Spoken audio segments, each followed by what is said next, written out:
welcome along to Saints Live. I'm Kenzie Benali. And I'm Steve Forbes. And tonight the Saints travel to the Hawthorns to take on West Brom in the Premier League ahead of a big weekend in the FA Cup. You can see the current scenes there.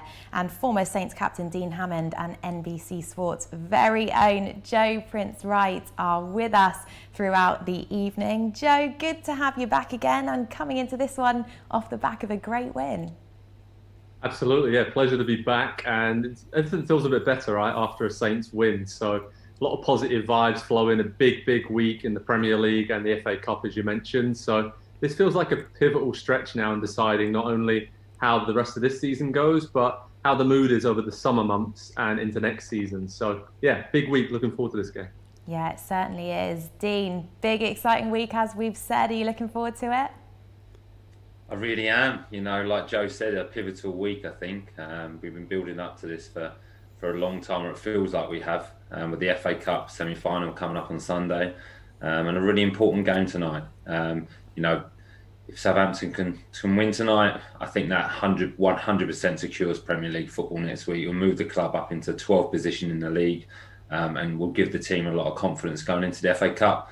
Can play with that bit of freedom, and we know when Southampton are playing with that freedom and are allowed to express themselves, they're a competitive team against anyone in the league. So yeah, a really important and exciting week. Well, the good news is there's no fresh injury concerns ahead of the match tonight, and Kenzie, you'll have the full lineup in under 15 minutes' time. A question to kick things off to both of you is, how do you think Southampton will line up tonight, considering we have that FA Cup semi-final at the weekend? Do you think Ralph maybe will tinker with the squad? Dean, let's come to you first. Well, the good thing is, Steve, he has options, which, you know, for a short period of time, or a recent period of time, the manager's probably not had them options. I don't think he will make changes, but he has that option. You know, Minamino could come back in, Salisu, Shea Adams, Gineppo. So there's some excellent options to bring back into the team. But I think he'll go the same. I think it was a really good performance against Burnley. It was a good response after the first 20 minutes and going 2-0 down to come back and win 3-2. I think there'll be confidence within the group. I think the manager will look to play a team or a similar team that's going to start the FA Cup semi-final. They want to keep that consistency within the group, especially the front four, because I think they were exceptional, created a lot of chances, a lot of opportunities. And I think there will be opportunities tonight against West Brom, because they're going to need to win the game. They really do. They're coming off an excellent result as well away at Chelsea, so their confidence will be high. So it'll be a competitive game, but I think the manager will go as strong as he possibly can. I think he'll stay consistent. We know he won't change the shape. The shape will be the same. He won't change the philosophy, and I personally don't think he'll change the players or the personnel. I think he'll stick with the same and look to, you know, win games. The manager's a winner. He likes winning games, so why not put your best team out? There's a long enough period between this game and the FA Cup semi-final on Sunday for the players to recover, and it'll be a full tilt for that game. So yeah, I think he'll go the same team. And what about yourself, Joe? How much will Ralph have Sunday's match on his mind when picking his team tonight? Yeah, it's been interesting listening to him in the week, kind of saying if players, if they are taking their foot off the pedal to try and save themselves for the weekend, then that will not fly with me. I will not tolerate that. So it looks like he's going to go as strong as possible. There are a couple of players, Kyle Walker-Peters and Yannick Vestergaard in particular, that I think Saints really missed throughout the season when they've been out through injury. So I'm kind of in two minds about this. Obviously, you want to play your strongest team, and like Dean said, keep getting those points on the board and breeding that positive vibes around the camp. So you want to be playing your best team, but part of me is thinking, would it be best to kind of rest Walker-Peters and Vestergaard, and then you have Jack Stevens and Salisu and a few others who could come in and do pretty much the same kind of job. But with Walker-Peters in particular, he's been so influential this season that there isn't really another right-back option. So I think he'll start, but I wouldn't be surprised to see a couple of changes with Sunday's semi-final in mind. So it's going to be interesting. But going forward, as Dean mentioned as well, it's great to have attacking options now. And I think that's why we saw, you know, Armstrong, Walcott, Redmond play so well last weekend, because they have a lot of competition for those places now. And that is a very good thing for Southampton heading into the final months of the season. Yeah, most definitely. And of course, the Saints are going into this match off the back of that great comeback win last weekend. So before we talk any more about tonight and get to that team news, let's remind ourselves of those highlights. 14th against 15th in the Premier League. Two sides looking to ease their relegation worries. Peters into the box. Walker-Peters stays strong against Peters, who still gets to cross in. Burnley won a penalty for the challenge by Carl Walker-Peters. VAR may well have a look at it, but Saints have possession, and I think he's going to give it. Yeah. He has. Wood waiting. Steps up now, Forster prepares, and he smashes it and blasts it down the middle as Forster goes to his right.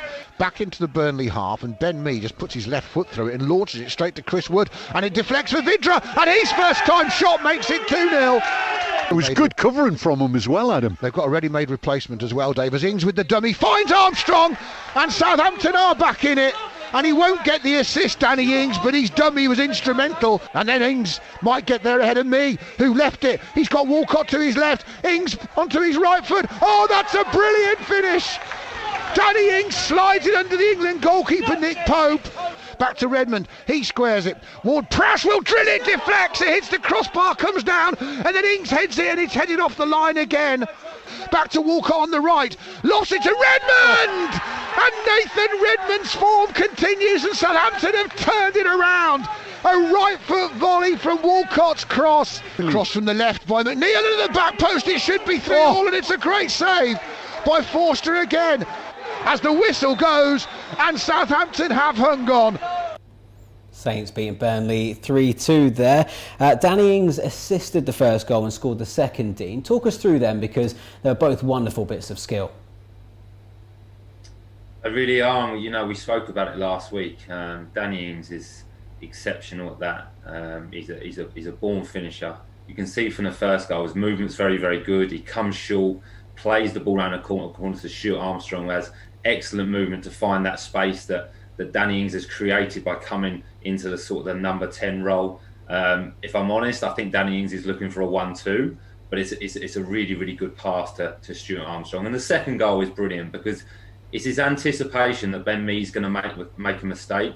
He gets up to speed really, really quickly, and it's just there where he sells the defender a dummy, where he takes 2 steps very, very quickly, as though he's composing himself to shoot, which then kids the defender, cuts inside, really, really composed, cuts himself back, and then it's a brilliant finish. It really is, because if you look at Pope, he makes himself really, really big, and it's the only place that Danny can probably score is through his legs, and he just takes his time, has that little look, slides it in. So it's a brilliant finish. It really is, from a natural goal scorer, and Danny was back to his best last week. He was so influential for the whole team, you know, an assist and a goal. He played a part in Nathan Redmond's goal as well. He just played really, really well, and I think it just shows how important he is to the team. And when he's playing at his best, he's so effective. But yeah, just huge quality that he's got within his game, and especially with Stuart Armstrong as well. I think when them two are playing really, really well, they combine well together. Stuart creates for Danny Ings, and when Danny gets the chances, the clear-cut chances, 9 times out of 10 he scores. So absolutely brilliant. Joe, Southampton had 24 shots against Burnley, which is the most we've had in any match this season. What do you put that down to? Probably the experience of Ings and Walcott being back. I think that was a big boost to the team after the international break, and they would have had the chance to work on a lot of things over that period. And it was, for me, a kind of return to the form at the start of the season. It was like the muscle memory of the team kicked back in, having Ings and Walcott back up there, Armstrong and Redmond, and that front four, they were so fluid. Again, it's that telepathic understanding, isn't it, in the final third, that really seemed to kick in. And the only surprise is that Saints didn't score more than the 3. And, you know, there were some wonderful individual goals.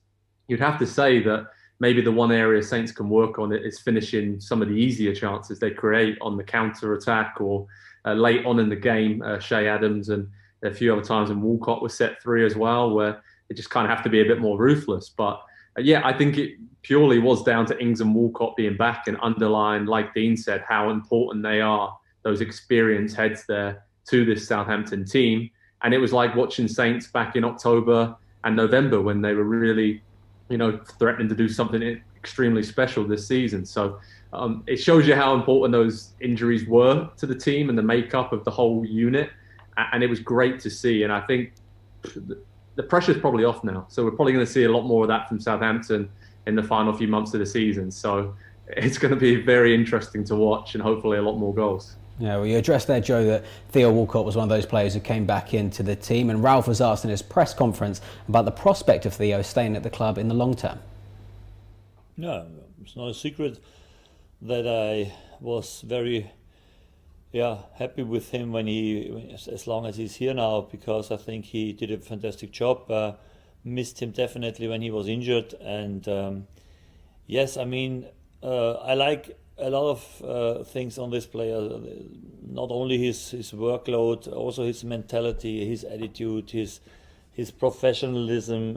This is something every team can or needs to have, and I think it's a player every manager likes to work with, because he's I was positive, always very, very open-minded for new things, and in the end never stopped getting better.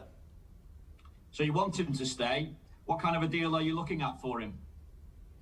We are in negotiations with the agent, with him, and I'm sure not only his not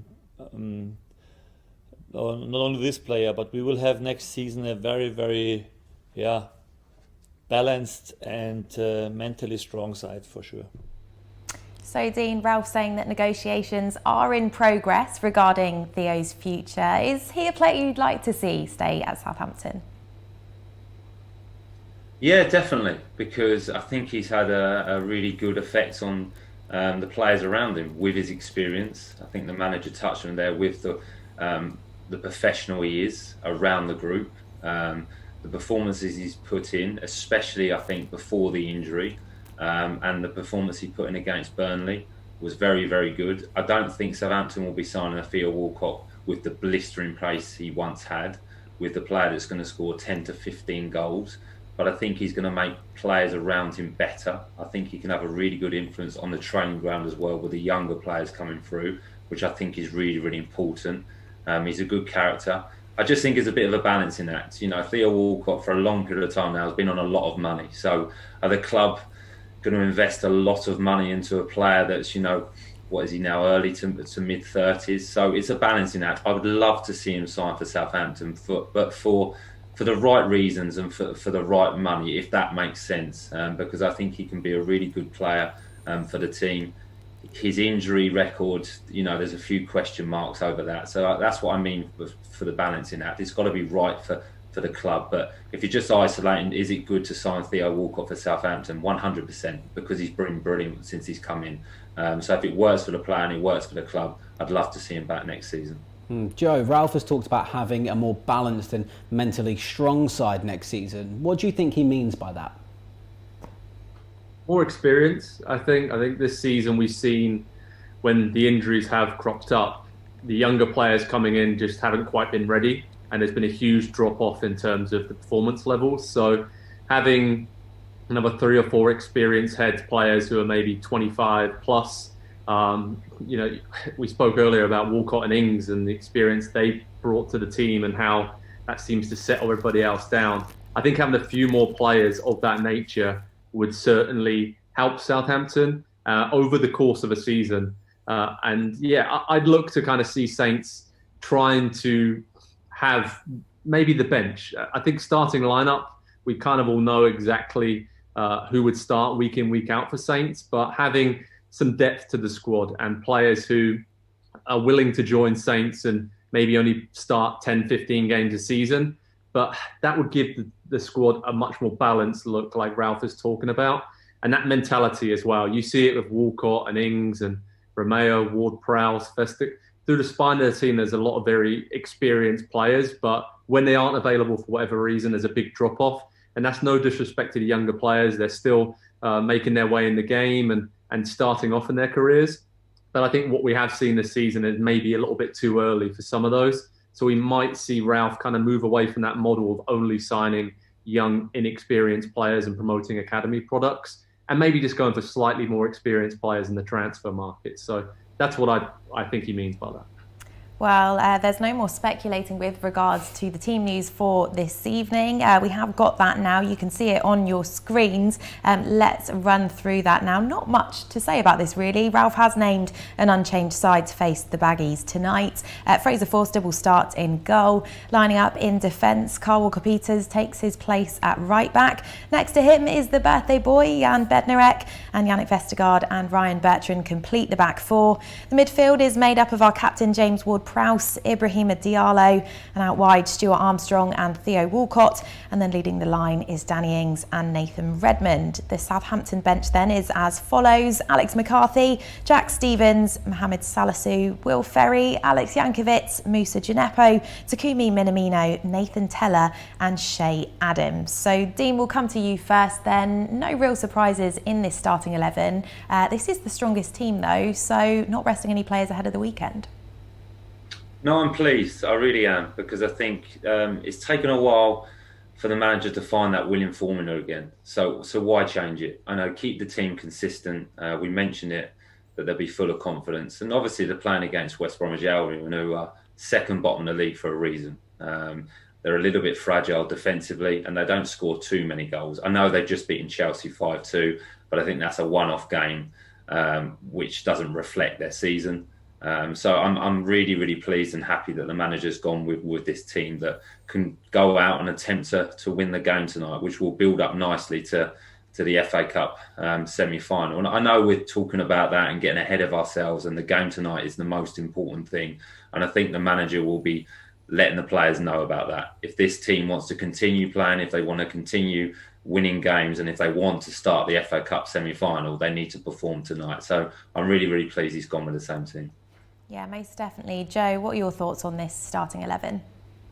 Same as Dean, to be honest with you. I think, as we said, positive vibes are flowing through the team. Why change it at the moment? I think the more that front four in particular plays together and gets used to playing with each other again, it will just click it back into place. That rhythm will come back straight away. And we already saw that after the first 25 minutes against Burnley. The rest of the game, it was superb. So, yeah, makes sense to do that. I'm a little bit worried about someone picking up a big injury, but just maybe that's just the way the season's gone so far. So fingers crossed that doesn't happen. And there's also the possibility, of course, of Saints starting really well, getting ahead in this game, and then hopefully being able to rest a few players before the weekend. But it's really good to see Ings and Walcott starting again. That means that they've had no reactions to coming back after their injuries. And yeah, it's kind of good to see a very settled Southampton team, and one that we know what to expect from, really. Yeah, Kenzie, you mentioned it's Jan Bednarek's birthday. I'm sure they're streaming Saints live in the changing room at the Hawthorn, so happy 25th, Jan, if you're watching. Dean, he's started all 30 Premier League games this season. Just how important has his consistency been? Vital. It really has, especially with the injuries that the team and the squad have experienced this season. I think it's his willingness to be adaptable. You know, he's been asked to play at right back on occasions. He's not moaned. He's been a professional. He's got on with it, which is great. I like the way he plays. He's very, very committed. It looks like he enjoys defending. His concentration levels are very, very good. And I think the manager trusts him, which is really, really important, and has put a lot of faith in him. He signed a long-term contract last season or last year, which is important for a long time.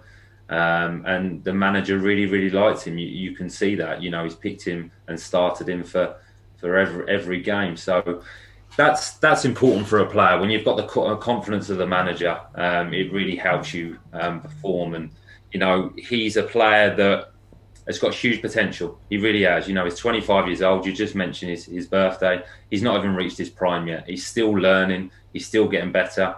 And I think if you look at it, along with probably James Ward-Prowse, Danny Ings, they're probably the first names on the team sheet. And I think he's earned that through the hard work he's put in.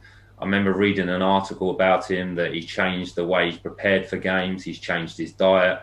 I think he mentioned that he's a gluten-free diet to try and get the best out of himself. He's a Polish international, so he's doing everything right, and I think he'll get better and better, and that will come with experience. So he's been really, really vital, especially through them tough periods, because he's had some up and downs as well. There's been some times where he's made a few mistakes, a couple of own goals, but he's been brilliant. He's always responded really, really well. Joe, as Dean just mentioned there, Jan did of course put pen to paper in December, keeping him at the club until at least 2025. How pleased were you to see that? And also, how valuable has he been for Southampton since he joined the club in 2017? Yeah, very valuable. I mean, really pleased to see him sign that contract. And I think Ralph's mentioned it a few times. He's probably the player that's improved the most since Ralph came in as manager, especially on the ball.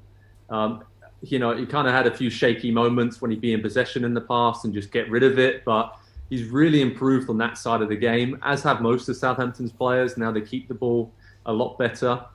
He's quite comfortable and passing it back to the goalkeeper and getting it from Vestergaard and then going wide as well. So, yeah, he's been a revelation, if I'm honest, because I did not really see, when he first broke into the team, he was very young, but I wasn't quite sure how his career would go. And in my role of NBC Sports, I've actually sat down with Jan at the training ground on a few occasions and spoken with him. And he's intense. He's an intense dude. When he speaks, you listen to him. But that's good. He kind of has, as Dean mentioned, the professionalism down to a T. He wants to get the absolute maximum out of his career. And he's been playing on the international stage for many years now. So Poland, obviously a very, very good team at the international level. That's helped him with Saints as well. And yeah, I think Saints fans will see him as a fan's favourite and potential legend of the club, along the same lines of Klaus Lundekvam and other players like this, because if he does, stay to the end of that contract, and that's a long, long time that he would have been at Southampton. So yeah, for me, one of the first names on the team sheet, always gives his all. And the biggest improvement he has made has been on the ball, and I didn't see that coming. So great testament to his ability to get the most out of his career, and also well done to the coaching staff as well, because they are getting the most out of Jan Bednarek. I just love Joe's description of him there, an intense dude. I think that's got a stick. I like it. And lots of you watching along at home as well have been sending in your well wishes for Jan and of course your thoughts ahead of tonight's match. We'll try and get through a few of those now. Dynamo Daisy is sending her love to Jan. She says happy V-Day Bednarek. We've got a comment here for GS on YouTube. Should be a great game ahead of an exciting week for Saints fans. Big match on Sunday too. Yes, a huge match. Dave, hello to you. He's pleased with the team. He says great lineup. Ron on Facebook thought we might have rested a few tonight, but come on you Reds. David Piper, hello. He says need another good win from what will be a tough game. The whole team need to be at their best again. Up the mighty Saints. Wendy has had her say as well. Hello to you, Wendy. She says come on you Saints. Another 3 points will do nicely. Simon says come on you Reds. One more win and we are safe. And Graham's going for a big win tonight. He thinks we'll win 3-0. Very comfortable win indeed. And he says he's not usually that optimistic, obviously feeling confident. And a final one here for now from Cam. He says, best wishes, Saints. Plenty of goals tonight, hopefully. Yeah, fingers crossed. Well, it's goal of the month time now, where we've picked the 3 best strikes from March. And we can take a look at them now.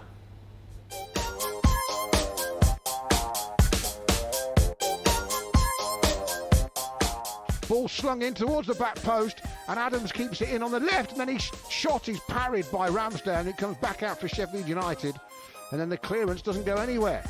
Adams will have another go, and he's hit an absolute screamer. Shea Adams on the half volley from 25 yards has lashed it past his old club. His 4th goal against Sheffield United, his first in 17 appearances. Then Walker-Peters' interception, reads the ball well, and he plays it forward early to Redmond, and that's the key, and he turns and runs towards the defence, going from right to left. Redmond approaching the D, slips into Genepo, it's brilliant, and Genepo has a goal, and Southampton do have the lead. There's no offside flag up. Terrific counter-attack, and once Genepo had got in beyond Jack Stacey, all he had to do was get his finish right. He has. It's Bournemouth 0, Southampton 1.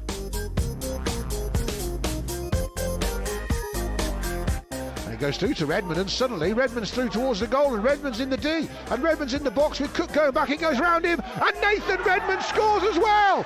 And in stoppage time at the end of the first half, Southampton go 2-0 up from an innocuous looking throw in on the left hand side on halfway.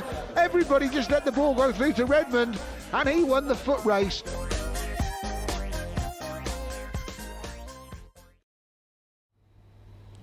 Oh, some tasty goals there. Yeah, 3 lovely goals to choose from. We're going to ask you for your thoughts. And of course, we welcome your thoughts for those of you watching along at home as well. Let us know what you think in the comments below. But Dean, you're in the hot seat first. Which one of those is your favourite? Well, 3 brilliant goals to start with. Shea's goal is a fantastic strike. It really is. But I always pick Shea's goal, I think. So I'm going to have to go a little bit different. And I'm going to be a little bit sentimental with this. I'm going to go for Nathan Redmond's goal. Just for the fact that I really enjoyed him showing some belief and some real confidence in himself. I really enjoy watching Nathan when he's running with the ball. He's very, very positive. He backs himself. And the finish is fantastic from a really, really difficult angle. Lifting over the keeper. He intends to do that. He means to do that. And you can see the happiness on his face. So for me, it's just a great finish. And that's where you want Nathan. One-on-one with a defender, committing the defender.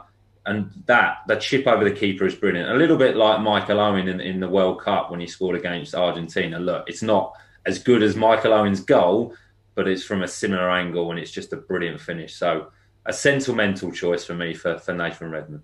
All right, so Dean's going for Nathan Redmond. Joe, 3 great strikes. You got Shea, Musa, Nathan. Who are you picking? I'm going to go with Shea. I'm going to go with that one. I just think put your laces through it, absolutely hammered it into the top corner. I love that kind of goal. And Shea's definitely got that in his locker, hasn't he, for the spectacular. Look at that hit. So clean, so crisp. And yeah, Saints don't score many bad goals, do they? There's not a lot of tap-ins over the last season. A lot of spectacular goals. So it seems on a monthly basis we have a lot of good goals to go through. This is a great strike, though. You just see the position he takes up. Shea does this a lot, and that gives him a lot of confidence, obviously, heading into the international break and scored for Scotland. And hopefully that continues for Saints as well, coming off the bench. But that would have been a special one for him as well against his former club, Sheffield United. So, yeah, that hammer from Shea Adams for me, that gets my pick. Spoiled for choice with those Definitely. 3, weren't we? No What's one your was pick, stopping Steve?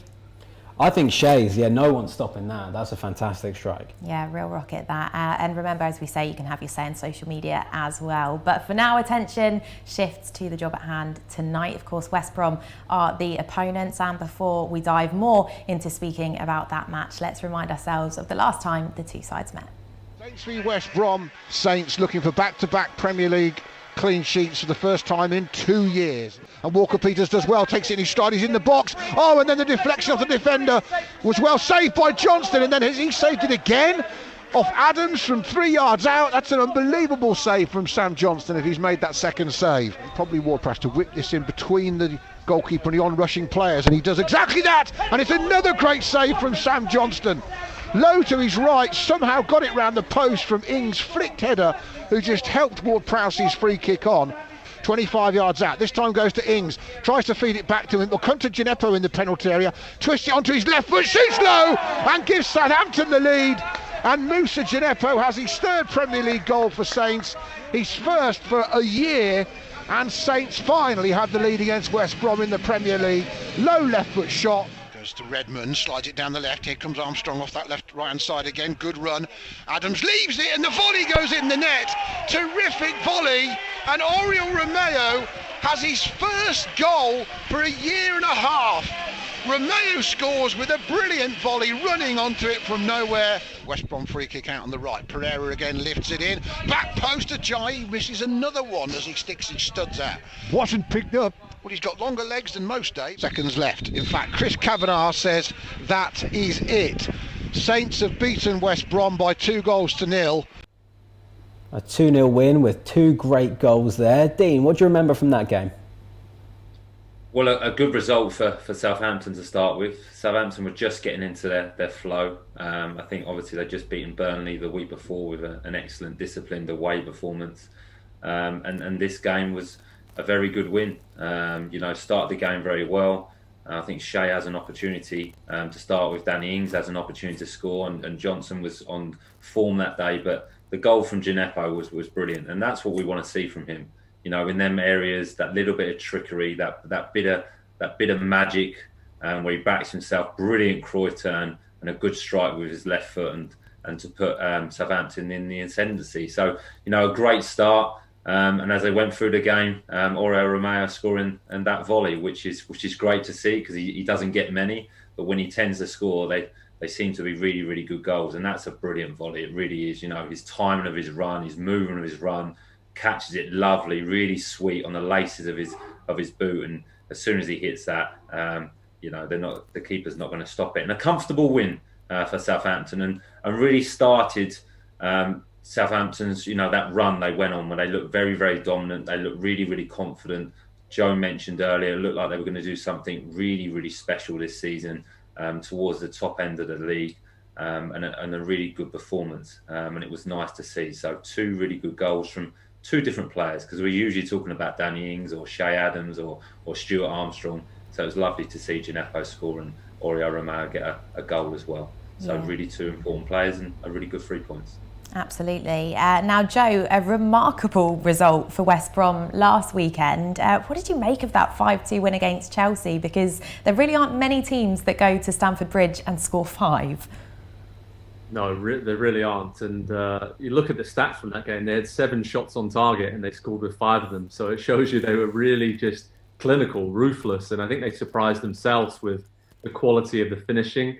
It obviously helped that Chelsea went down to 10 men just before half-time, and then West Brom scored twice before the break, so the momentum totally swung in their favour. So it's a strange game to analyse, because Chelsea did actually dominate a lot of that game, even though they were down to 10 men. But that just showed you that West Brom are really comfortable at sitting back, defending deep, like we know Sam Allardyce's team likes to do. And then when they get the chance to counter or from set-piece situations, they are really, really dangerous. So I think Saints have got to be very careful today with that, because West Brom will be full of confidence, and they've been tasked by Big Sam to now follow that performance up with another win, and they haven't done that all season long. So to give themselves a chance of staying in the Premier League and not being relegated, I would go as far as saying this is their season tonight. If they do not beat Southampton tonight, then they're pretty much down. So they will be going all out. It's a cup final. And that game against Chelsea was just absolutely bonkers, because it was end-to-end, a lot of chances. But this game might be slightly different. I think West Brom, if they get to half-time or maybe to the 60th minute and it's level, then they will really come out and have a go at Saints. And that could suit Saints as well on the other side of things and leave lots of gaps. But yeah, clinical from West Brom. Haven't had many opportunities to say that about them this season. But Pereira in particular was brilliant, and that is a historic win for them at Chelsea. So they'll be full of confidence ahead of tonight's game. Yeah, it was a very entertaining match to watch as a neutral there. As you mentioned, Joe, Chelsea did have a man sent off early on in that game. Dean, have you ever been in a situation where you've gone down to 10 early on, and how much can that change things? Well, I've played in a few teams where it's felt like we've been down to 10 men early on. But I have actually on a couple of occasions. I remember one time when I was at Brighton, we were playing Crystal Palace, which is a big game, a bit of a derby game.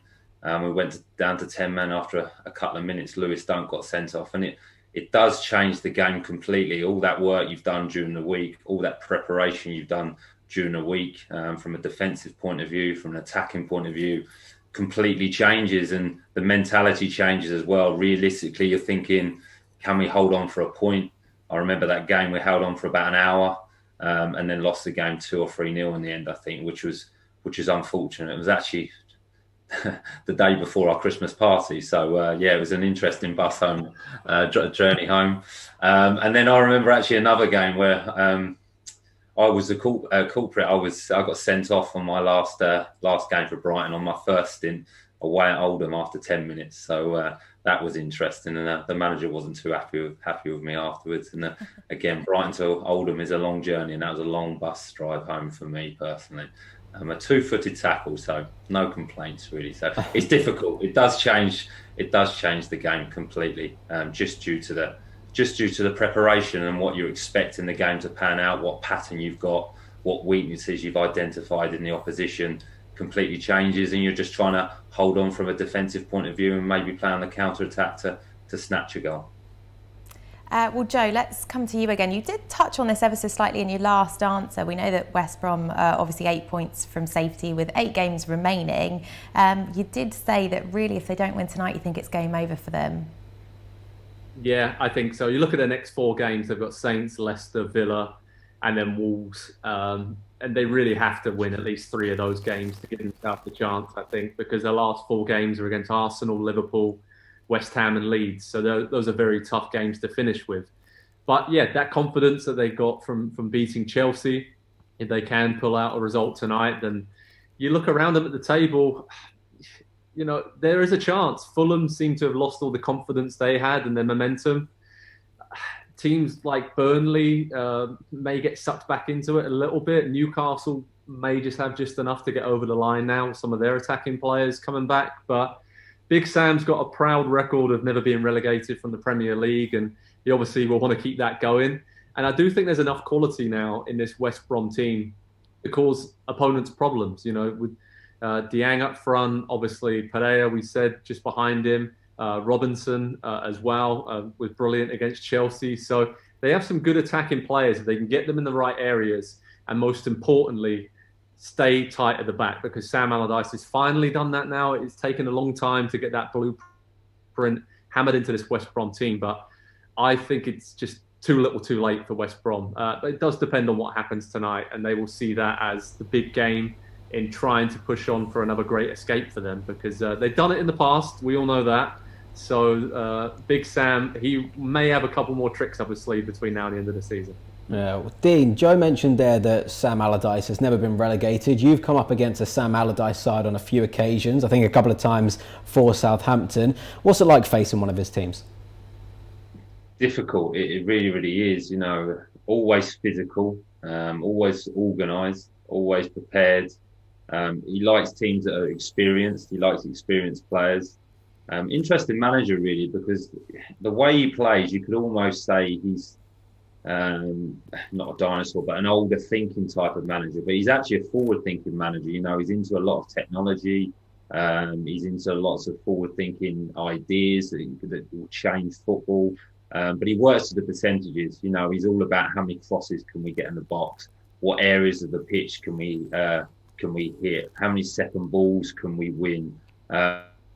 He looks at that, a lot of video analysis. I think training is very, very structured. So the games against them are always difficult. And Joe's just mentioned it's taken him a long time to get it at West Brom, to get them playing the way he wants them to. He doesn't play, his teams are not open, they're not spread out. It's all about winning that second ball and being a really compact unit, and allowing the attacking players to attack, the defenders defend. So yeah, some tough tests, but we had some good results. I think the year when we got promoted to the Premier League with Southampton, West Ham were obviously in the league. We beat them 1-0 at home, which was a tight affair. And I think we drew 1-1 away at Upton Park as well. So yeah, a good manager, really, really good manager. I think, not the most exciting style. And to be honest, it'd been interesting to see how well he would have done with England. I think he would have done okay. I think he would have got results. It wouldn't have been the best football to watch.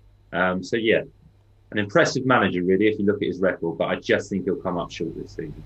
Yeah, an impressive manager indeed. Now, Joe, quite clearly, I think the fans are going to have one eye on Sunday's semi-final, and you can't blame them for that, of course. If we are winning after an hour in tonight's match, are you going to be willing, Ralph, to make a change, rest some players, or do you think it's important that we just focus on tonight's game and take all 3 points? If Saints are in the position, very comfortable position with half an hour to go, 2 or 3 goals up, then absolutely. I think, Walker-Peters, maybe even one of the centre-backs, Danny Ings, I would whip all 3 of those players off to give them a rest and to make sure they are 100% fit for Sunday. Because, yeah, it's obviously a huge game, and I think a huge opportunity now that Leicester have kind of slipped up in the last few weeks. I know Dean's been watching them closely, but against West Ham, they were not good at the weekend in the first half, came surging back, but it seems to me like an even bigger opportunity to get to the cup final than it was perhaps a few weeks ago when the draw was made. So if there's any way you can prioritise that game after, going 2 or 3-0 up against West Brom, that would be ideal, but I'm not sure I see it being that kind of game, to be perfectly honest. I think it's going to be a lot tighter than Saints would hope for. And they may not have that luxury. But if they do, Ralph has to take the most of that opportunity. And I would, like I said, take off Walker-Peters, Danny Ings, and then maybe one of the 2 centre-backs to kind of rest them. And those are 3 key areas where if those players are missing on Sunday, then that would really hurt Saints' chances. So fingers crossed. Let's see what happens. Well, Dean, we've highlighted that FA Cup semi against Leicester is just 6 days away. How much will that be on the minds of the players going into tonight? Is that a situation you've been in, and how do you prepare for that? Look, it will play on the players' minds. They will be thinking about it, but it's the manager's job to make sure that they're not, to make sure they're concentrating on this performance tonight, because this game is really, really important as well. One for the league and one leading up to the FA Cup semi-final. You don't want to go into an FA Cup semi-final off a disappointing performance, off a disappointing result, especially after the performance against Burnley. The spirits have been raised. You need to continue that. But it will play on the minds. It will be a little bit of a distraction. But I've covered the last 2 games for Leicester and been watching them play, and there's some frailties there, I must admit. I was at the game yesterday against West Ham, and West Ham started really, really fast. Southampton are very, very good at starting fast. West Ham pressed Leicester, and Leicester didn't look comfortable with that. Southampton are really good at pressing. The movement of the front four of West Ham caused Leicester so many problems yesterday. Southampton's front four look like they're on form again. So there's going to be opportunities in the FA Cup final, and we'd be naive to think that the players are not excited about that. But there's a job to be done tonight. And that's where you need your experienced players. That's where you need to be really professional and think, okay, if the FA Cup semi-final is really, really important, let's put a good performance in tonight so we can enjoy the rest of the week and look forward to a really important game that could, finish the season off really well for Southampton. It's so exciting, isn't it? Can't wait for Sunday. But as you said, Dean, there is an important match this evening ahead of that game on Sunday. So we will come to you for your score predictions now. Joe, we'll come to you first. We know that a victory for West Brom is pretty crucial for their Premier League survival hopes. Which way do you see this one going? I was going to say a draw, but I think the overall positive vibes of this show has pushed me towards Saints. I think edge it. I'm going to go for a 2-1 win to Saints. I don't think it's going to be easy. It never is against an Allardyce team. But yeah, I think Saints will win 2-1. Yeah, we like the sound of that. That's much better than a draw.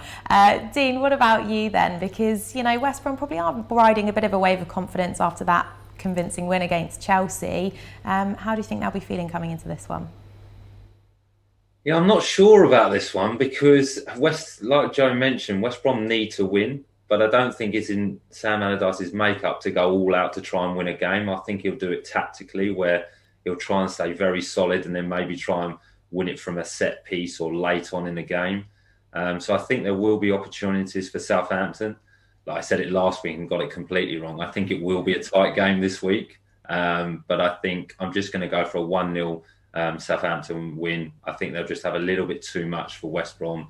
It'll be a tight game, but I think it'll be a good game as well. A very, very competitive game, but a 1-0 to Southampton. Great stuff. Well, Dean, Joe, thank you once again for joining us on Saints Live, and we'll speak to you after the game. It's around about half an hour to go until kick-off at the Hawthorns as Southampton take on West Brom. Do join us afterwards for the final whistle, where we'll have post-match reaction and analysis from Dean, Joe, Kenzie and myself. Enjoy the match, and we'll see you then.